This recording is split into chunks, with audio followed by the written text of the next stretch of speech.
Welcome to Multiple Perspectives. I'm David Lofgren. Today we're exploring a critical and often misunderstood aspect of successful investing: portfolio resilience. In a world of market volatility, media noise, and endless new financial products, building a strong, diversified portfolio has never been more important or more challenging. Joining me today is Barbara Friedberg, a seasoned portfolio manager, investment writer, and financial educator with over 40 years of market experience.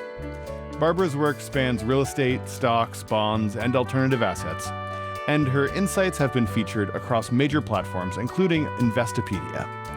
She's dedicated her career to helping investors navigate market uncertainty with clarity and confidence. In this episode, we'll unpack time-tested investment strategies from stock and bond allocation to the smart use of alternatives. We'll talk about why Barbara believes that the 95-5 rule works for most portfolios, and how to evaluate risk and avoid timing the market, and why index investing outperforms active strategies for most investors. Let's get started. Barbara, welcome to Multiple Perspectives. So happy to be here. Thanks for inviting me, David. I'm wondering if you can just give us a quick overview of your work, your sort of history with investing and finance, and maybe tell us how you even got started in sort of the investing space to begin with. How long did you say this was? I've been around a long time. I started investing in the 80s, and I have invested in real estate, stocks, bonds. I've been a portfolio manager. I have of a real estate investing company. I have been an investment writer online.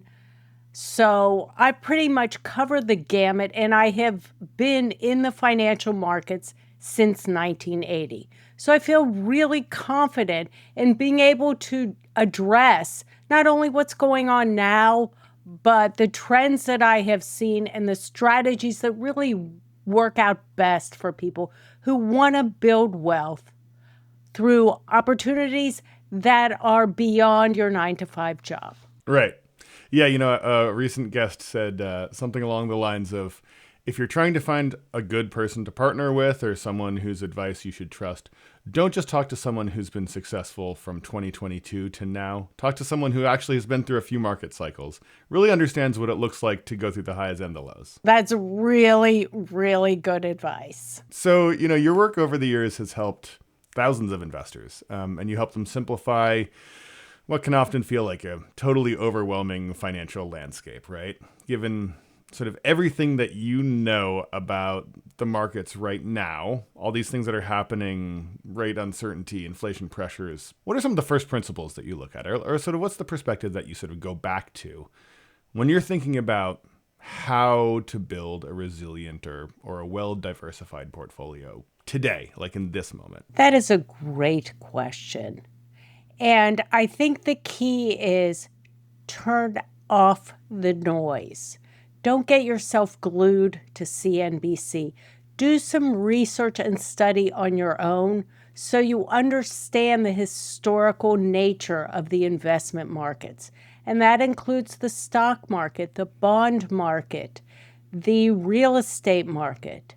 They are all cyclical. And what that means is they go up and they go down. That has happened for over 100 years. And that's pretty much the data that I look at when I kind of speak on this topic. And I don't know the future. Nobody knows the future. And so there are no guarantees in investing. But if you are interested in earning more than, now you can get about 3 to 4% on your cash in a high yield cash account.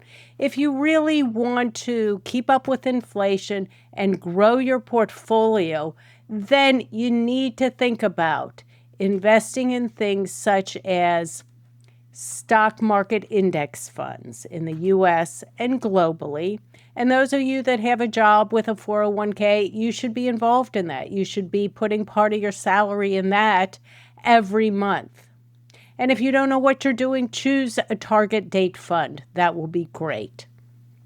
If you like real estate, then you can be as simple as investing a real estate investment trust, which is like a fund that invests in a whole bunch of type of real estate. You can invest in private syndicates, or you can do it yourself. Buy some property and fix it up, resell it, rent it out, whatever. Probably not in Northern California where I am, unless you're a multimillionaire, and then you're probably not even listening here. So there's a lot of opportunities. The current market is a little scary because we're talking right now in spring of 2025, we're facing tariffs, which may be inflationary. We've got a lot of overvalued stocks, which means they're trading at higher than their typical range based on their earnings. But none of that means that the stock market's going to fall, that we're going to go in a recession, or anything else. So if I can wrap up my answer to this question, you have to take a long view. If you are looking to grow your wealth or your money for the next 5 years, for a vacation, for a down payment for a home, don't invest in the real estate market. Don't invest in the stock market. Maybe a short-term bond fund would be fine, a high-yield cash fund. But for those of you out there who are listening and you want to invest for the long term, then you want to be in those types of markets. I think it's interesting because, the things that you're talking about, so investing in an index fund in U.S. markets as well as globally, certainly bond investing, that's sort of the basics. We talk about the 60-40 portfolio, right? That's sort of like the basic building blocks of investing your money to try and outperform, as you say, just sort of your standard, cash account, high interest savings account. I think at a certain point, it feels like investors, they can start to understand that stuff. Probably if you're investing in, in your own 401k, that's pretty close to the mix that you're going to be given, even if you make no elections other than say, yeah, take 8%, put it in my retirement account, right? But then there's like this whole world of options, including things called options. But, alternatives, now for many years we've been hearing about cryptocurrencies and all of these sort of, newfangled investment vehicles.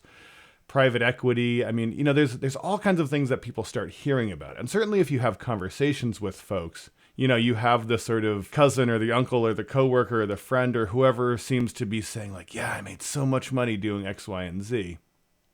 I think most people understand just because so-and-so made 100% return on one investment, that investment probably doesn't exist anymore, right? They caught that wave. They made a good gamble, but there are so many options out there, so many different things that you hear about, and it just feels like completely overwhelming if you're not already investing 15, 20, 30 hours of your week, thinking about your finances.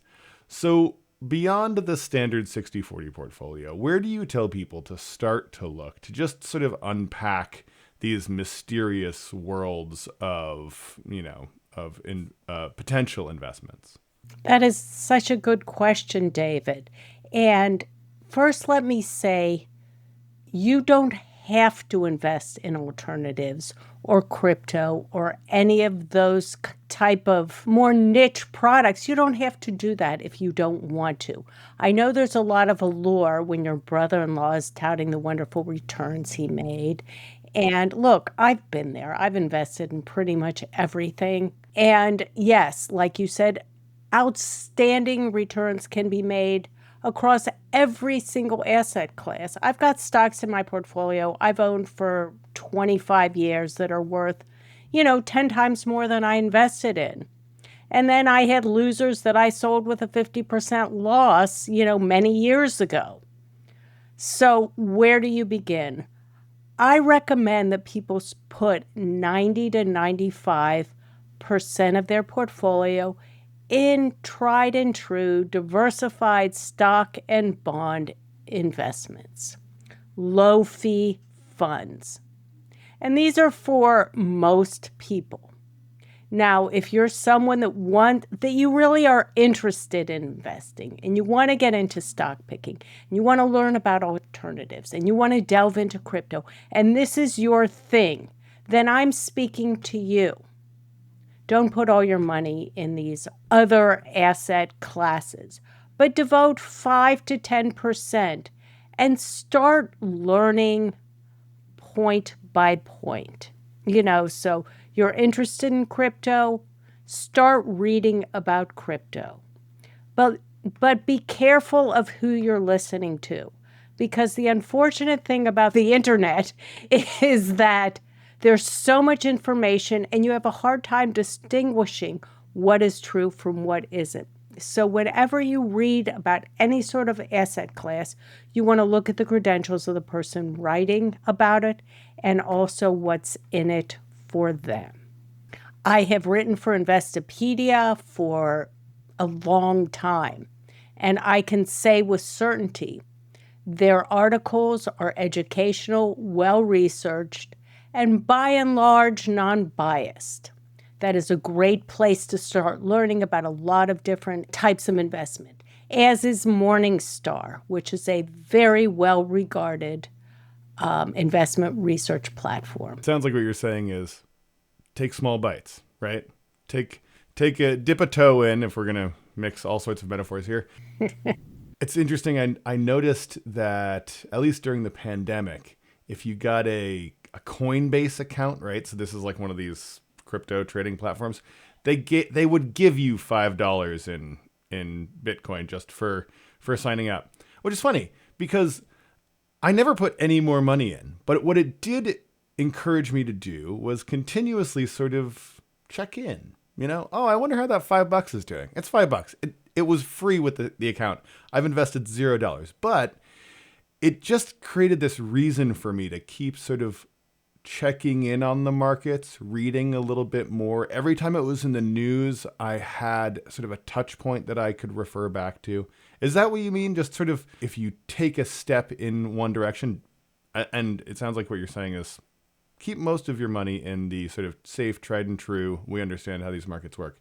But if you put a little bit in, it gives you a reason to sort of keep returning, keep sort of putting yourself into the conversations around these different asset classes? Absolutely, because if you have a little skin in the game, you're going to be more interested. And I do want to jump on one thing you said, because the tried and true stock and bond markets, when you say safe, I have to stop you there because they are risky. And really, every investment, even cash, is risky. Because if you're earning 3 or 4% on your cash and inflation is 6 or 7%, you're actually losing 1 to 2% of the value of your money all the time. If you're investing in the stock market on its best year, overall, stocks can go up 20 or 30%. In its worst year, they can go down 20 or 30%. So it's not that the traditional stock and bond markets are safe or even predictable, but if you look at the history, you have a long history to understand that in the past, over time, the S&P 500 has grown nearly 9% a year for the past 100 years. Now, does that mean it's going to grow 9% a year going forward? A lot of people, a lot of really smart people are saying, well, stocks are really overvalued now. And I happen to be in this camp as well. And so I'm not expecting 9% for the next 10 years. I'm expecting maybe 4%. Because when stocks trade at high valuations, and I don't want to get into all the math of that now, typically at some point they revert to their mean valuation, their average, and they will fall. With that in mind, if your sort of outlook or your take is that we're dealing with a fairly overvalued market, especially people point to these big tech stocks that their valuations seem much, much higher than their earnings potential. What do you recommend people do? I mean, is it just keep your money in the stock market but expect significantly lower returns than you might historically, or are there sort of specific alts or methods of diversifying away from public markets that you think could be helpful? I still hold my ground that apart from stock and bond estimates, you really don't want to go more than 5 or 10% of your total investable assets into these alternatives. Because, first of all, many of them are less liquid. And so what that means is you can't get your money out like you can a stock and bond market. You can sell tomorrow and you have your money in 3 days. Not so with some of these other types of alternative investments, private equity or real estate syndications. It will take you sometimes years to get your money out. But so your question was, well, what do you do today? I'm going to go back to what I said before, which is you don't have any money in the markets that you're going to need for the next 5 to 7 years. And that money that you're looking to invest in retirement, or if you are a retiree, I go back to your portfolio theory, which is a fancy way of saying your stocks versus bonds ratio. In the past, bonds have paid an average of 5%. Stocks have yielded per year, and stocks have yielded about 9% a year. But like I said, any 1 year you can lose in both stocks and bonds. So my advice is that bonds are less volatile. They typically drop less than stocks when they go down. And the income flow is usually steadier in bonds, although you can invest in dividend stocks. So my advice is, if you can't handle the volatility of the stock market, you want a greater percentage in bonds. And you want, even now when they are overvalued, you want to keep putting in every month, and you do this automatically through your 401k. You can do it through an IRA. You can set up an automatic monthly deposit from your checking account or your savings account into a brokerage account. So you continue investing each month in an asset allocation that's right for you. And there's so many tools out there that can help you figure that out. I've got articles on my website that discuss that. Morningstar, Investopedia, and then you continue investing. Up markets, down markets, you'll buy more shares. And over the decades, if markets have played out like they have in the past, and if they don't, well, then we're all going to be pretty much screwed. So, we can't worry about that. At least we'll all be in the same boat, right? Yes, we will all be in the same boat. And for those of you that are in retirement, hitting retirement, you want to have a good cash cushion because you do not want to have to sell after a 20% market drop. So let's say that there are some listeners, and I think there probably are, that are more sophisticated in their investing strategies. They absolutely understand stock and bonds. They're well diversified inside of those categories even, but they're looking for to access more alpha, as we say, right? More sort of decorrelation from those public markets and potentially some outsized returns. Obviously, with greater return potential comes greater risk. There is no guaranteed investment. But let's say that there are folks who are looking to move into alternative assets. Your initial advice is to dip a toe in. How do you suggest that investors start to think about, which platforms, which partners they might want to work with in order to achieve some of this greater decorrelation or diversification? Great question. The first place I always go when researching an alternative investment platform is I look at who's running it.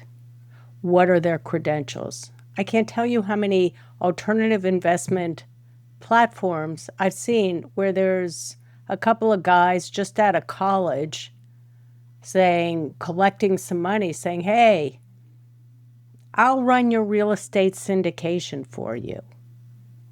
And and charge you, 2, 3, 4%, certainly higher than the fees are on most mutual and ETFs in the public markets.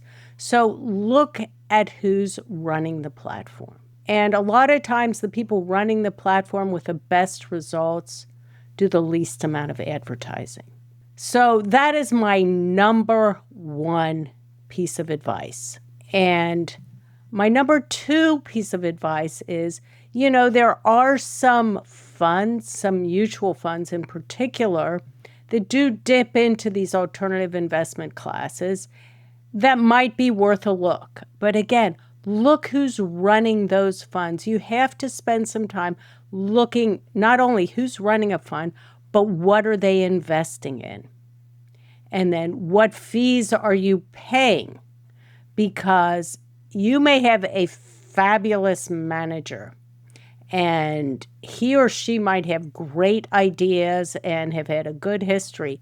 But if you're paying 3%, 4%, or a certain percent after, hedge funds charge like a certain fee after a certain level has been reached, well, they're definitely going to make money. But the question is, are you going to make money? So I'd say, who's running the fund? What are the fees?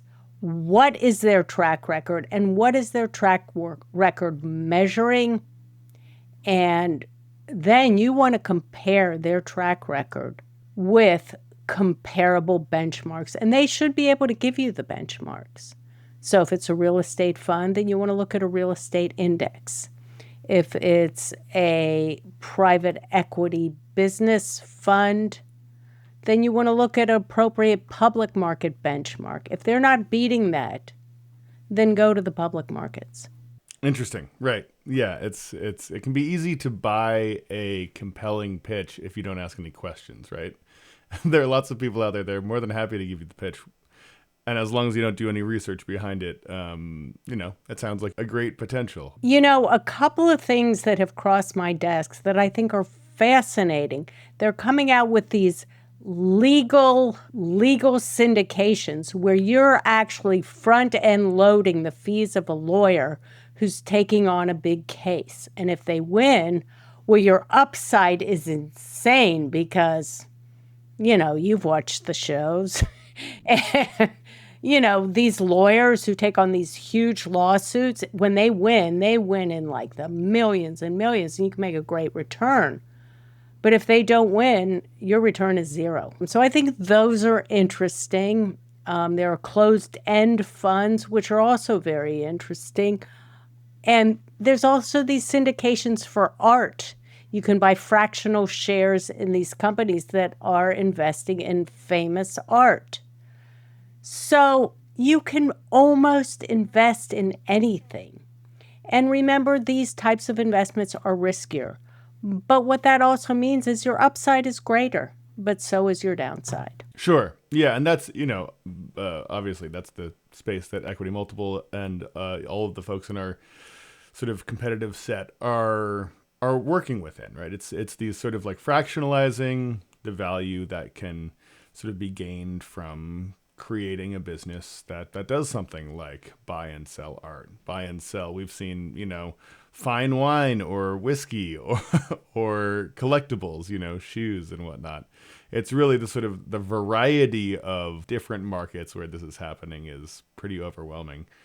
Does this all seem like some sort of newfangled fad that's going to fade into the background eventually for you? Or does this feel like there's actually some staying power in these sort of fractionalized investments? That's another really good question. I think it has staying power because the law changed with the Jobs Act, and it enabled these, and I just call them, for lack of a better name, crowdfunding type platforms, which gives not only accredited investors, but those who are not accredited, a chance to invest in otherwise non-accessible types of alternative investments.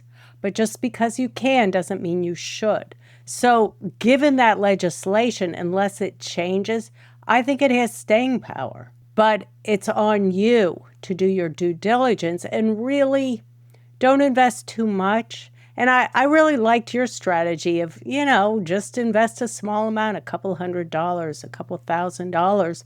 And then you've got some skin in the game. You're not going to lose much. And you're going to follow and learn as you go along. Yeah.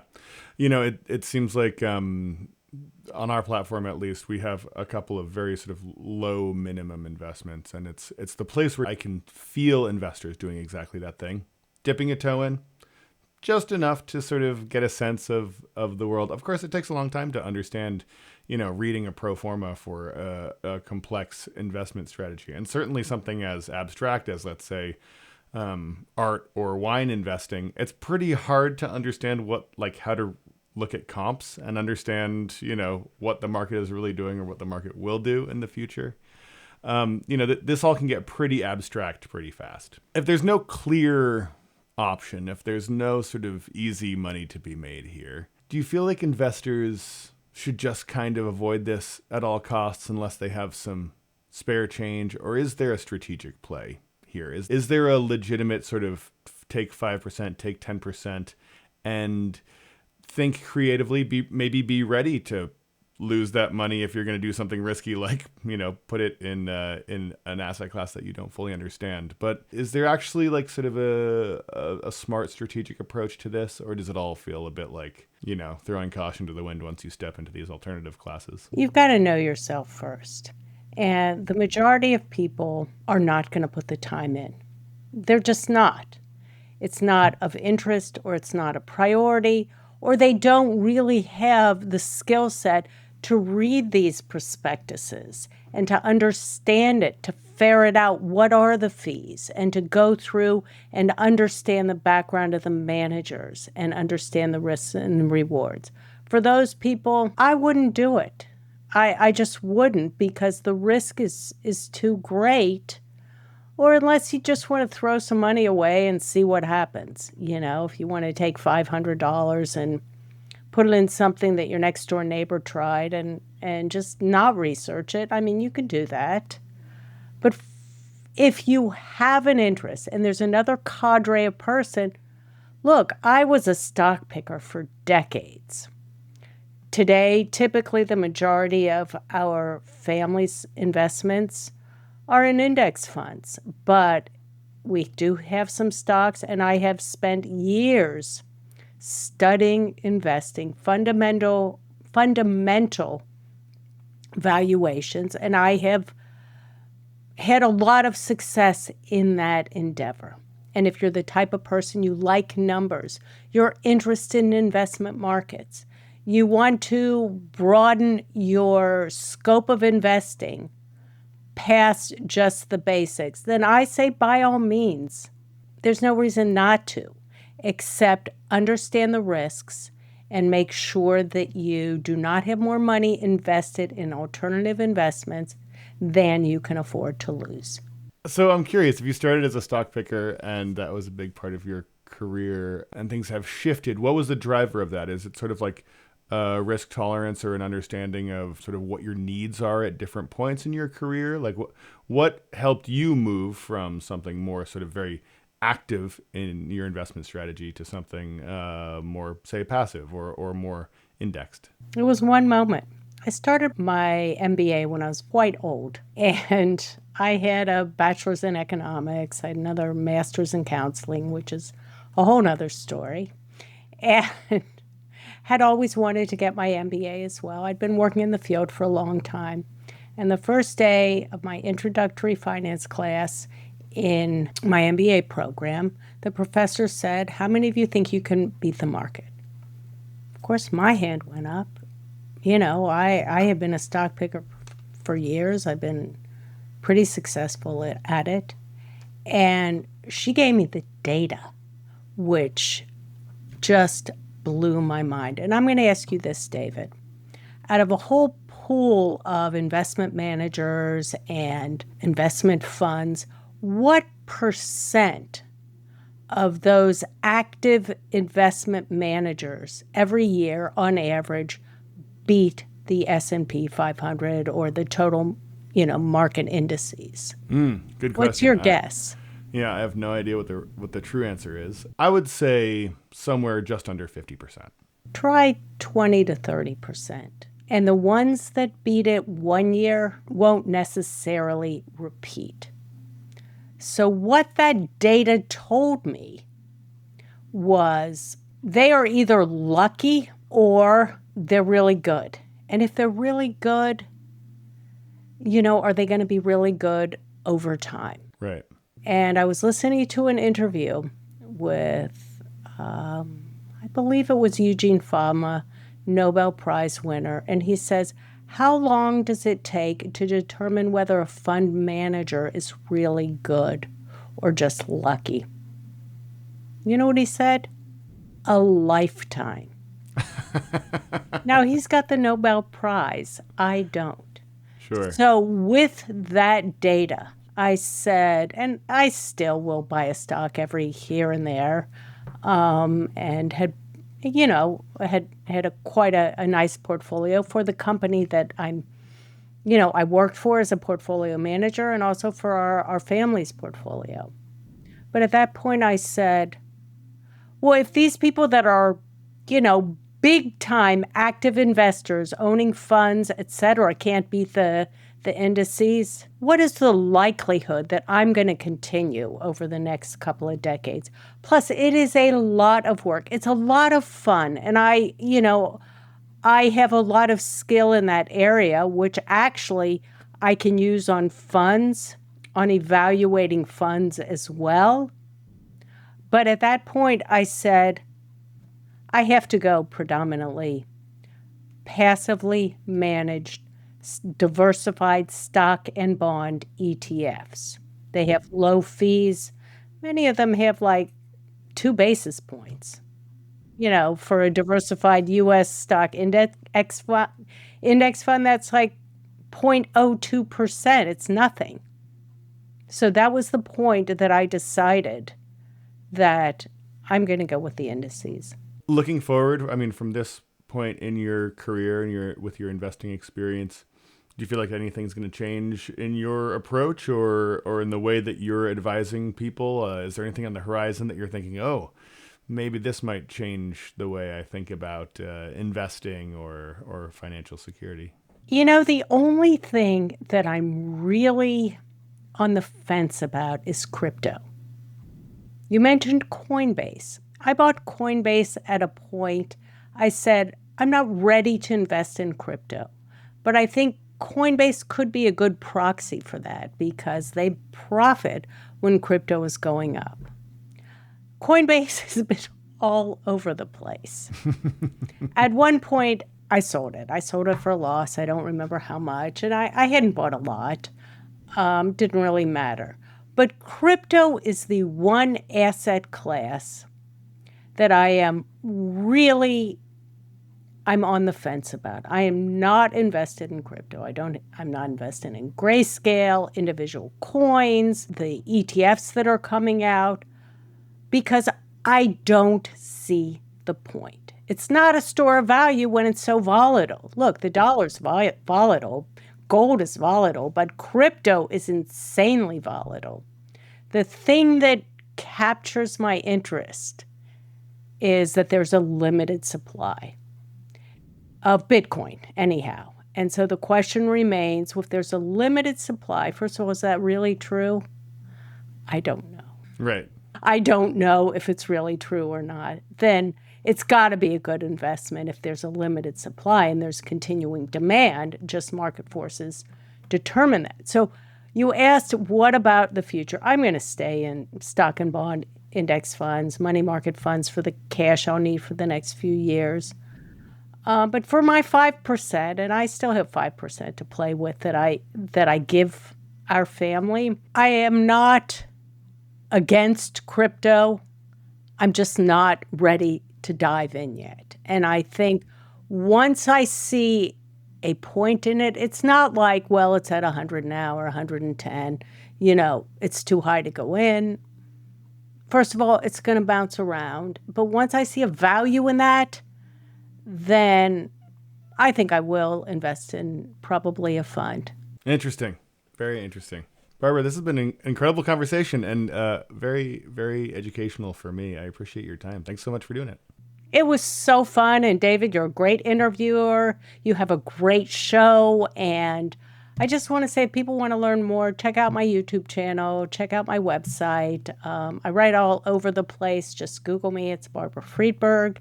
And it was a pleasure being on the show today. We'll definitely have some links to all of the content that Barbara has published, including 3 books, many different content channels, lots of work that she's published through major news outlets, and as you mentioned, Investopedia as well. Barbara Friedberg, thank you so much. I hope we have you on the show again sometime in the future. Thank you. It was really a pleasure. Take care. That wraps up today's episode of Multiple Perspectives.